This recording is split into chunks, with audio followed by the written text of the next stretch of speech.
In Christian's words, "A leader is only as good as a team around him. I hope I have given you an opportunity to be your best and make a contribution to providers and patients in their fight against cancer." This humility and dedication to empowering and uplifting others is what makes Christian truly unique and exceptional. Even as he was transitioning into retirement late last year, his commitment to ACCC has never wavered. To this day, there isn't a text or a call of mine that goes unanswered by Christian for more than an hour. It's a testament to his unwavering dedication to continuing to nurture our team and mentor the next generation of leadership. I feel incredibly fortunate to have found a leader strong enough to have built a successful 50-year-old organization, yet humble enough to step aside and make way for new leadership. Christian gave me a shot to lead before I would have given myself that same chance. And that's the kind of faith in others that marks truly exceptional leaders. This moment is one where I also must acknowledge and honor the memory of Lois Utterback, Christian's longtime business partner and a dear friend to ACCC. Their legacy together remains interwoven in the fabric of our organization at ACCC. Their combined vision and years of tireless effort and dedication created the foundation for who we are today and who will we become in the future. To the many of you in this room that have worked alongside Christian over the years, board members, staff members, funders, other partners, you know firsthand the extraordinary impact of his leadership. He has left a significant and lasting mark on ACCC, on cancer care, and on each of us personally. Now please join me in welcoming Christian to the stage.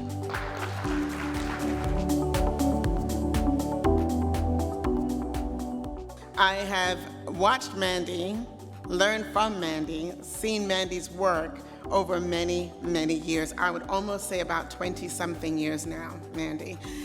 From the very first training of patient navigation at GW, when I was just getting into the cancer space, I came and there you were presenting, and you had a whole team of people really speaking to the importance of what patient navigation should be, what it should look like, but also understanding what engaging our communities in a meaningful way should be. And so I'm really excited and honored, honestly, to be able to talk about you here. Because again, you are truly a trailblazer in this space, and I hope you know that, and I hope you recognize that, and trust me, the rest of us across the country and nationally that work in this space on a regular basis, we definitely know that as well. But Dr. Chapman, she's the Associate Center Director for Community Outreach and Engagement at the George Washington Cancer Center. Dr. Chapman has numerous research projects aimed at improving patient-centered care and health outcomes for those who experience the greatest cancer disparities. Her pioneering work includes developing national consensus-based core competencies for oncology patient navigators and providing free training to ensure these professionals are well-equipped to support patients throughout their cancer journey. Impressively, more than 12,000 learners from 42 countries have access to oncology patient navigation training, and it's called the Fundamentals. Dr. Pratt-Chapman's dedication to LGBTQ+ community is evident in her research and her advocacy. She has focused on addressing the unique healthcare needs of the LGBTQ+ individuals, striving to eliminate disparities and improve access to safe, high-quality cancer care. She was the lead author of consensus-based LGBTQ+ cultural competency standards for training clinicians and has worked with colleagues nationwide to refine how to ask patients and research participants about sexual orientation and gender identity in practice and in research. Dr. Chapman is in her 12th year of continuous funding from the Centers for Disease Control and Prevention, the CDC, providing technical assistance and training on evidence-based cancer control strategies and health equity to states, tribes, and territories across the United States. Her work has been adapted and cited by the World Health Organization and other international organizations. Dr. Chapman's unwavering commitment to research, health equity make her a truly inspiring recipient of this award. Please join me in congratulating Dr. Mandi Pratt-Chapman on this very, very well-deserved honor. I wasn't quite sure what the structure should be for this brief presentation, so I thought I would walk you through some of the things that I'm most proud of in terms of the research that I've done, and then kind of end with a discussion of kind of our current context. So this is my bio slide. I was raised in rural Maine. I was raised in a shoemaking town in a fundamental evangelical church, and was second-generation college Pell Grant recipient. Came out in my 30s. I didn't realize I was queer because of the prior disclosure about the fundamental evangelical church. Originally was planning to be a professor of Shakespeare, and by way of health incidents in my family, found my way into cancer research. So the littles on the bottom are why I do everything that I do. I have 3 furry ones, and I have 1 biological child, 1 child for which I was temporary guardian, and 1 child for which I'm a house mom. So for patient navigation, this was where I really got my start, and I'm so humbled to get this award. I don't really consider myself a clinical researcher, like a clinical trialist. I do interventional work that affects patients in the clinic, so I was very surprised to get this award. But one of the first things that I'm most proud of is really the patient navigation competencies work that we worked on in 2013, and we worked with a number of professional organizations. Everything that I've ever done has been highly collaborative and really reliant on different perspectives and different backgrounds to help us make things, find our blind spots and figure out how to do things the best way. So all of these organizations listed on this slide were instrumental in the development of those competencies. And then, as Nadine mentioned, in 2015, we launched the oncology patient navigation training, the fundamentals, and it has been accessed over 12,000 times by learners from 42 countries, translated into Spanish, Portuguese, and American Sign Language, and I'm thrilled that this month we'll be releasing a 10-year anniversary update. I was hoping it would be today, but we still need a couple of weeks. My team is tiny but mighty, and so look for that. I think you'll really enjoy the updates that we've provided. And this is just a map of some of the reach of that training and other efforts that my team has produced. And I'm really proud that this is the only free training that's available that meets the requirements for CMS training for patient navigators. And I really attribute that to being steeped in the evidence base. So we were able to create a training years before the policy was created, because we worked in the science and we worked in the evidence base and made the training really grounded in the core competencies of community health workers and patient navigation curricula that were a gold standard. Another thing that I worked on with the American Cancer Society was the development of 4 holistic cancer survivorship guidelines for post-treatment care, prostate, colorectal, head and neck, and breast cancer. These are starting to get a little dated, but these were published in 2013 to 2016, trying to provide really what we know about cancer survivorship at that point in time to help guide post-treatment care. And then we disseminated those guidelines through a number of toolkits and workshops for tribes and states in various areas of the country. So I was really proud to be able to disseminate that work. And currently I'm working with my friend and colleague, Dr. Hannah Aram at MedStar on a study that's a multi-level study systematizing social needs screening across 6 cancer centers in the DC area, and then introducing a community health worker intervention for those who have the greatest need. We also had a diversity, equity, inclusion component to this, and implicit bias training component to this intervention. And this just summarizes kind of where we're at currently. We've screened over 2,000 individuals in this area for social needs, and as you can see, paying for the basics and food insecurity are the highest reported needs that we see. And still shockingly, even though it's known, 49% of our Black patients at GW compared to 6% of our white patients expressed a fundamental need, a social need. So testifying to the importance of navigation work, community health worker assistance, and all of the patient support programs the ACCC has always stood behind.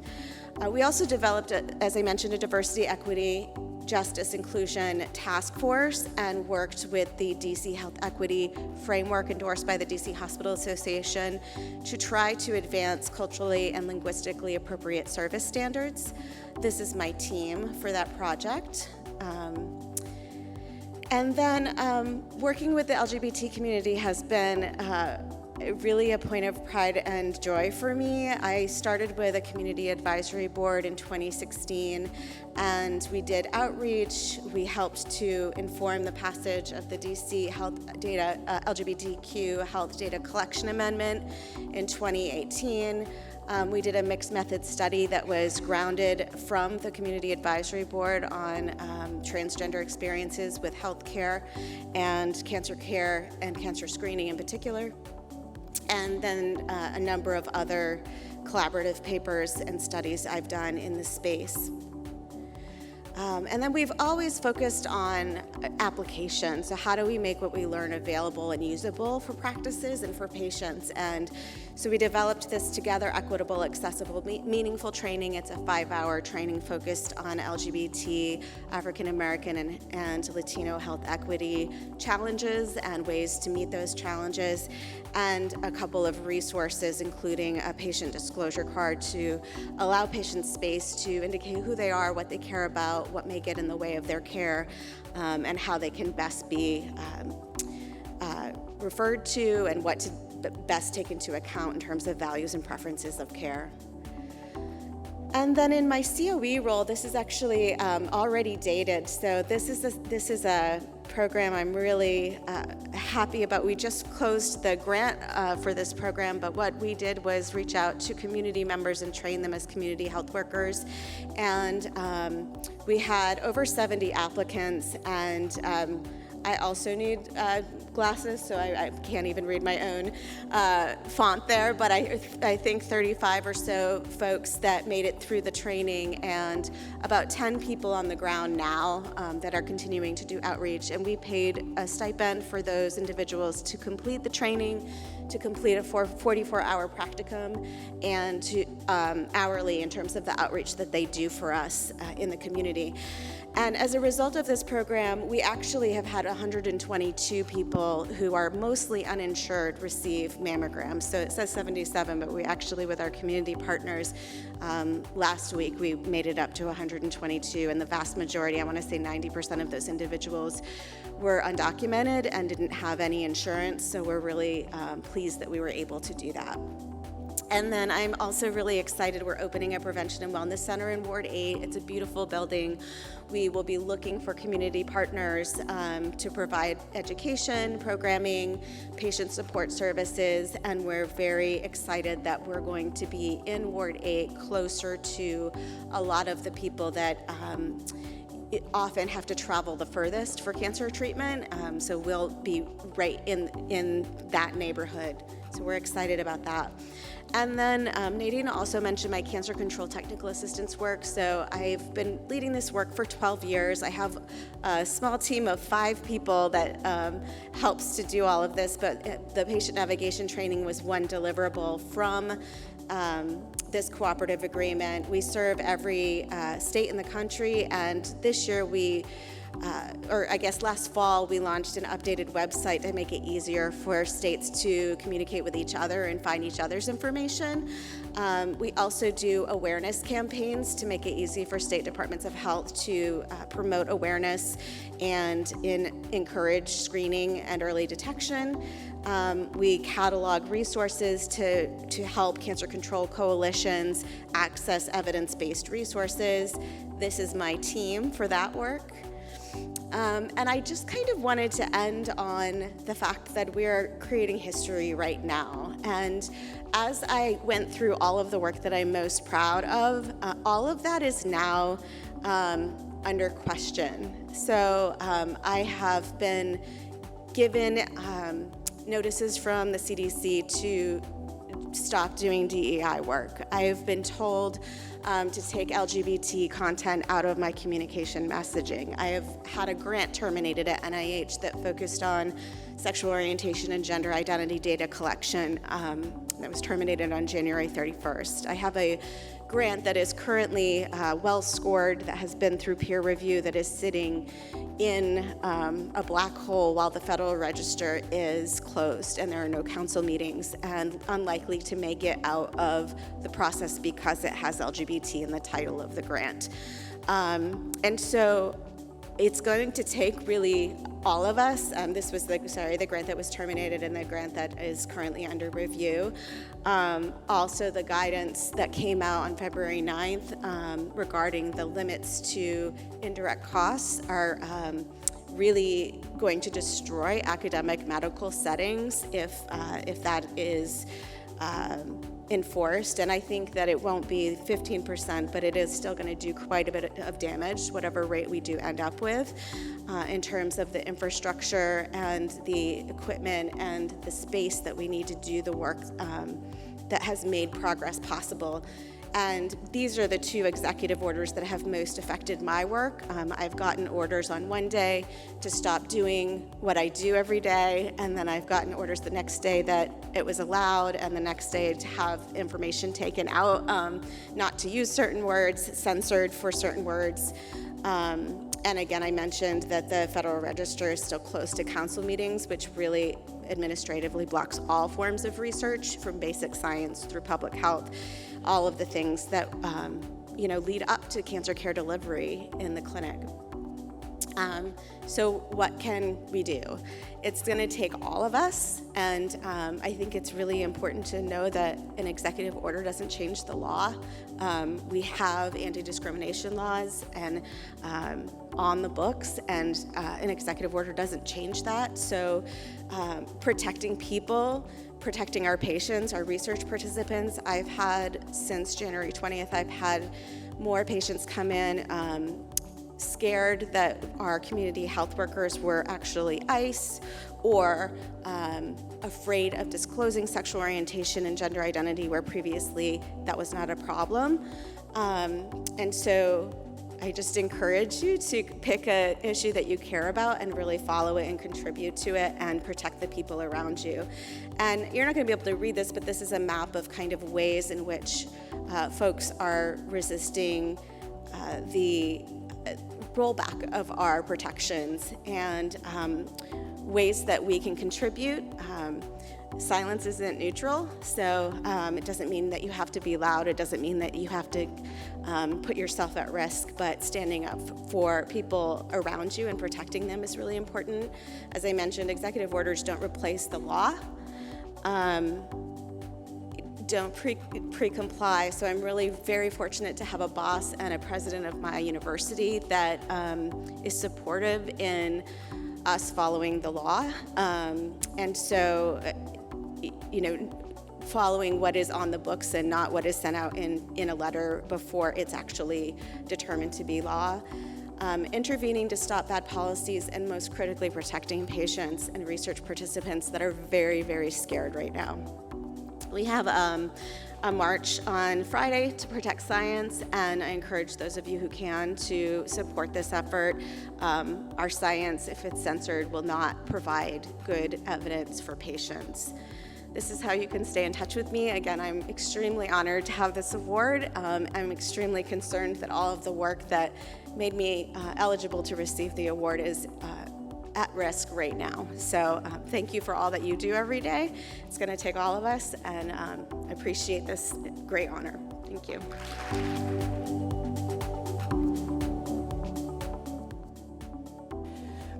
It is my distinct pleasure to introduce the recipient of this year's ACCC David King Community Clinical Scientist Award, a visionary in the field of oncology, Dr. J.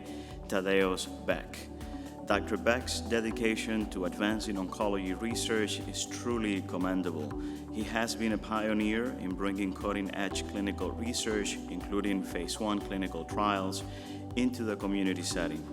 His effort has ensured that patients in geographically isolated areas have access to the latest advancements in cancer treatment, bridging the gap between major academic centers and community-based care. Dr. Beck's journey began in the establishment of the robust clinical trials program at Highlands Oncology, initially focusing on the cooperative group trials. He gradually expanded the program to include industry-sponsored studies. Under his leadership, this research program has flourished, providing patients with early access to innovative therapies that would otherwise be unavailable.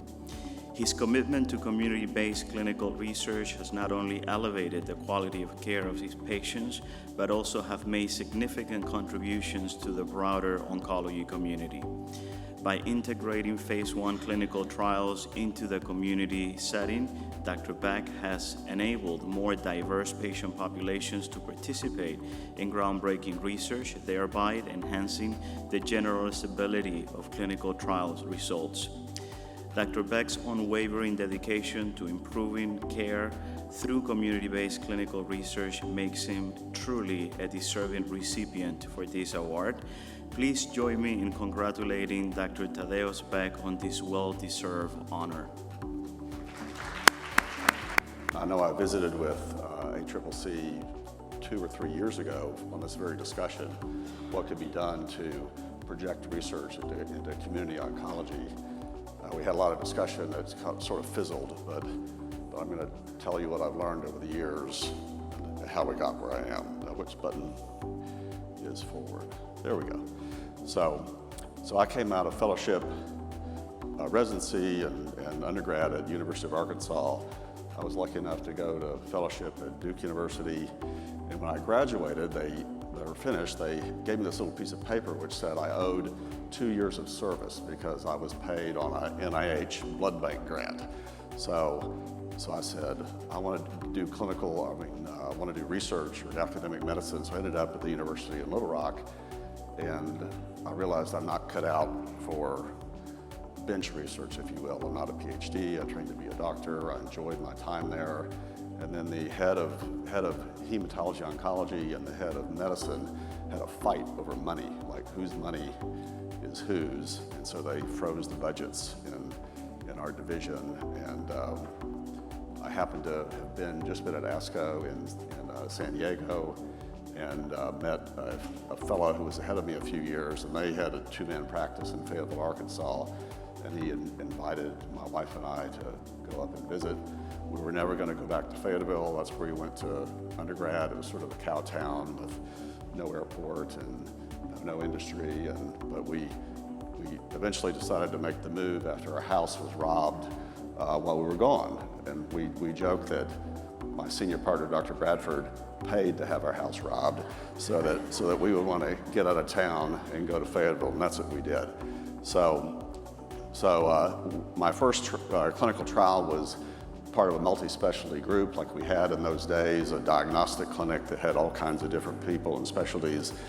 And I enrolled no patients and had to close the trial and had to pay the $5,000 startup fee back to the company. So that was my first experience. In 1996, we had cleaved away from the diagnostic clinic and became our own Highlands Oncology group. And we got a grant from the hospital foundation for 1 year's salary for a nurse to help us develop the research program. So she was the regulatory coordinator, she was the data manager, she was everything. And we started doing some clinical trials with Southwest Oncology Group. And over the years with Southwest Oncology Group, we ended up working with all the major breast cancer trials for sure, and the colon cancer trials that created the treatment plans we have today. It was very rewarding. And then we were offered a trial from Novartis, industry trial from a third party, and the same nurse who was now an employee said, well, why are we going to work with them? Let's just go straight to Novartis and get the trial. And it was a Zometa trial, a multi-arm Zometa trial, and we enrolled 40 people in the trial. And the MSL of Novartis had to come down from St. Louis to find out who we were and what we were doing. And they'd go to the meetings, they'd go, who's this Beck up here that's enrolled all these patients? He's leading the country in enrollments. But it was a simple trial. We just had the patients there. So people didn't have to travel to go get on the trial. They came to your office, they had metastatic disease, they had bone mets, and you put them on the trial, they're like, yes. It's open label, pretty easy. Well, he lied and said, well, Dr. Beck's at the University of Arkansas, so he just made it seem like we were an academic institution. But that led to that put our foot in the door, if you will, for industry trials. And so we hired more people, made a lot of mistakes, every mistake you could possibly make. In 2007, we started phase 1 trials, not first in human, but new combinations of already approved drugs or new drugs combined with an approved drug. In 2020, we were up to, I need glasses too, so we're up to, I actually have them, we're up to 32 trials and 26 employees. 2022, we began a partnership with the university. The UAMS is trying to get NCI designation. Their catchment is the entire state. They're mostly in Little Rock. And so we said, we'll contribute all our NCI-sponsored enrollments to your quota, and you can have management, and it'll show that you're projecting research into the rural parts of the state. So we're doing that now in Northwest Arkansas, and hopefully soon in Mountain Home, which is a centrally located retirement community. We started doing some simple registry trials, which is an interesting way to train people. So if you're trying to do clinical trials and you don't know where to get people because there's not really a class. You can't go to college, you can't go to community college. It's on-the-job training, or you get lucky to get somebody in. So we decided to create a registry program that would cover salaries, and those individuals would learn regulatory work, data work, consent, GCP, and all that, and that would be a feeder system into our main clinical trial program. So we had 3 people advance into coordinators out of that program. So that was not my idea, but it was part of management's idea.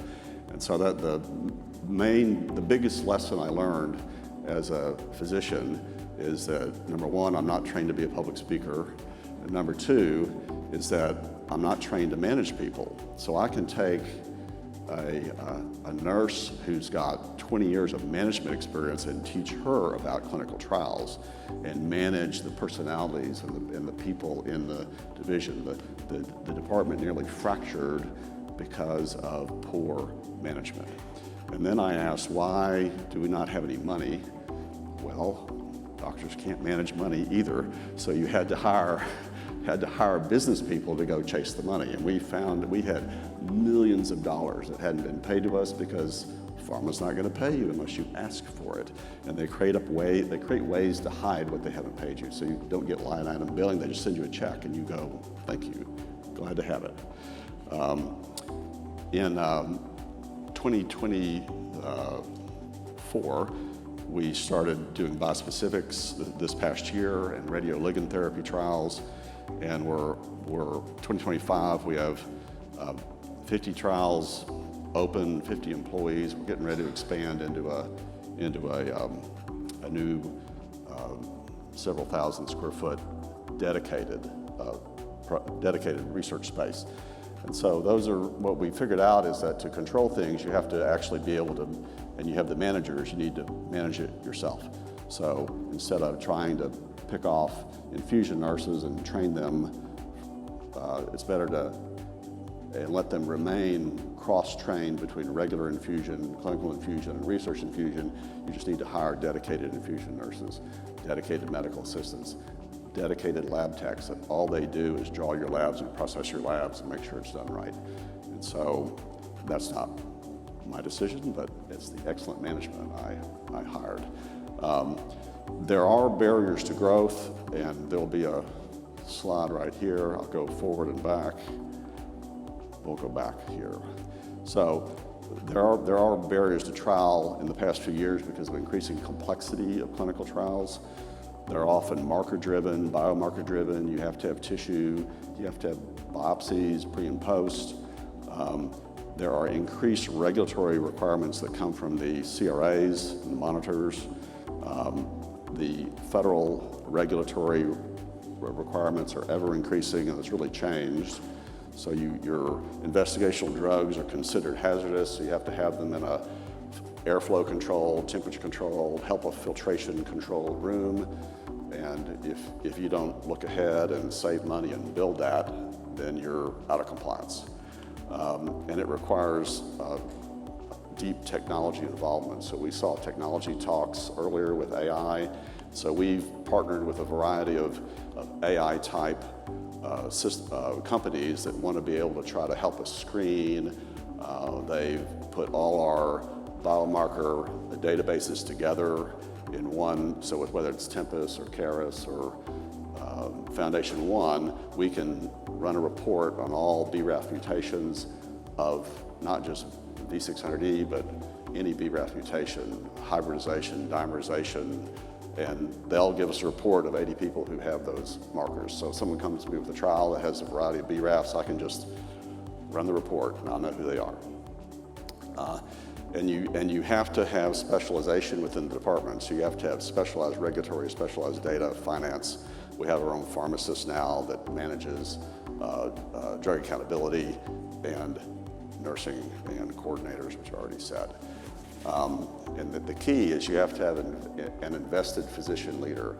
And if you're with a group of physicians, you have to give someone time to do that. And when I first went to my partners, it's sort of true. I said, I want to do clinical research if I come up there. And they said, great. It was a 3-man group. I was on call 1 week every 3. And they said, you can have all the nights and weekends you want to build that program. And so that's how it started. Eventually they gave me an afternoon off to do the regulatory, and then I got 2 afternoons, and now I have the whole afternoon all week, although Fridays are my all day to do whatever I want to do day. But it requires that much time because if you're the principal investigator, it's like being on call for the trial. You're not on call not only for your patients, but you're on call for the trial. If you have an essay on the weekend, it's got to be reported. You have to sign these documents, and my excellent management and technology team have an iPad with a VPN, and I can sign SAEs from Jamaica or Paris or wherever I need to be. My wife doesn't like that, thank you, honey. And then I have to, someone has to be responsible to engage with the sponsor, go to meetings, talk about development, talk about new drugs, look at pipelines, develop relationships. And I've been a member of ACCC, I think, for a couple of decades. This is the first time I've been to a meeting, I hate to say, but the talk about relationship development is so important, and you learn best practices. And so we've learned best practices from ACCC and other umbrella organizations that my management has developed. And so I get to go and learn from everybody on how to do things properly. And then I'm responsible for everything: staff, oversight, accountability, everything. Now this is a report from Western IRB's parent company, I think.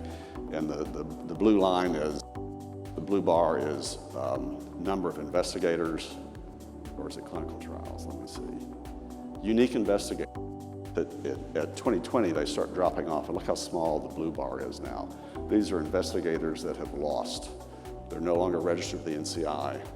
They just gave up because of the complexities I've described and the cost and the time. Because when money's tight, you don't have time to play with clinical trials. You have to go see patients. And if you look at the number of clinical trials in green, it's fallen just as much. And the same events in US are the same as global. You have to have great partners in your community. Lucky enough to have a single pathology group for all our hospitals. So we developed, and I wanted to do it, and I eventually got it done on a meeting with Dana-Farber about a trial. It was a biomarker trial, and they were talking about tissue. So if it's Dana-Farber or Brigham and Women's, whatever, the Mass General, they never let tissue leave their pathology department. They always retain tissue. And you can do that by having your interventional radiologist, when they, like in breast, they have these vacuum-assisted breast biopsy machines now. They'll get 12 cores, they'll remove it all. Well, they used to put all 12 cores in a single block, and you just waste it. You exhaust the block. So I said, well, why don't we put 3 cores in one block and 3 cores in another block and 3 cores in another block, and you always have tissue. The old pathologist says, no, you can't do that. He was a wonderful Chinese guy, he just retired, Tony Hui, great leader. He refused to do it. It was just not what he had done. But on the meeting we had with Mass General Pathology, they said we never let pathology leave our department. They either create extra blocks, they even save the top of the block on a slide covered with paraffin so it doesn't oxidize. Or you can divide the block. So you can take an existing block, cut it in half, re-paraffinize it, and so you always have tissue. And that's been a wonderful program for our research department because you have to have tissue for everything. So it's really changed the way. I went to a meeting, it was a Novartis meeting. I had Dennis Slayman over here and someone over here, and for some reason I was up on the moderator section, and everybody was complaining about the next-gen sequencing. That they did a special biopsy paid for by Novartis. They wanted to know what their NGS was, but Novartis was going to run it batch at the end of the trial. Wasn't going to be run for 2 years. They were complaining, and I raised my hand and I said, well, you could put some of those cores in a separate block that you get to keep. Send Novartis what they want, two cores, you save the rest. Make a deal with your radiologist. They all stood up and clapped, what a great idea. And so you just got to think about it. So I got it from, well, I want to do it all the time, but Dana Farber got me to convince my pathologist to do it. I'm going over. So you have to have interventional radiology. You have to have consistent tumor measurements. I measure all my images myself because you have to pick the target lesions, the non-target lesions, and the radiologists are different. They don't know which is which. You have to measure the same cut. You have to take, slice selection, things like that. And so the radiologist will read it as progression, and I'll look at it and go, well, they read it on a lung window, and I read it on a soft tissue window inside the lung. So no, it's not progression. And we have full-time contracting professionals. And then we have other community people, ophthalmology for eye toxicity, dermatology, the radiologist, even dentists sometime. For biospecifics, you have to have partnerships with your local hospital. And then we have a long-time relationship with UAMS. We have full-time pharmacy now, who we used to run into trouble with drug-drug interactions because the nursing coordinators or scientific coordinators didn't know about that. So we built into the flow where the pharmacist does there's a DDI worksheet. So she goes through and says what can't be included, what can be included, and we fix that before we get into the trial. There's constant new equipment and such. We talked about budgets and having full-time people to try and get that money in so you can pay your people so they don't leave. That's the other big problem with clinical trials is that if your coordinator's really good, pharma or the CRO is going to steal them unless you can pay them not your local going rate, but there's no local going rate because we're the only research program in the area. It's a national going rate, and the same for technical people. So we have technical people that embed the regimen or the schedule of events inside the EMR and assign and code out which is a sponsor-related event and is paid for by sponsor and which is standard of care and software that filters the two things out automatically. Well, my technology manager says that my technician is going to leave unless he gets an afternoon off to go play golf, because that's his passion, and a raise, because he can leave every 2 years for a 25% pay raise. So you have to have the staff in the business office to collect the money so you can get these people a raise to keep them, because if any one person is gone, takes a team, then the machine fails. And and then you don't have any enrollments, you don't have any money, and it goes bankrupt. And it keeps you up at night worrying about it. There are recent changes in FDA guidance, so they're actually reducing some of the burden on the GCP burden on the way we manage AEs and things like that, so hopefully that'll help. And that's all I got. So I want to say a little bit. I had to read about David King a little bit, and he's a generation ahead of me, I think, probably 20 years or so. I think his anniversary of his death will be next year, and he grew up and trained in land-grant college, West Virginia. I grew up and trained in Arkansas. We were both lucky enough to make it to MD Anderson. He probably trained with Fry and Freyreich while they were still there. I trained at Duke with the people that Fry and Freyreich trained at NCI. And I noticed that he had a wife who he had been married to for 40 years, and I'm going to be married to my wife for 40 years this month. And that is so important, and it's such a burden. I can't imagine doing what he did and being the president of ACCC. That's quite an amazing thing. So we have a little bit of similarities, and I'm humbled and delighted and proud to have this award and be linked with him in that way. That's all I have to say.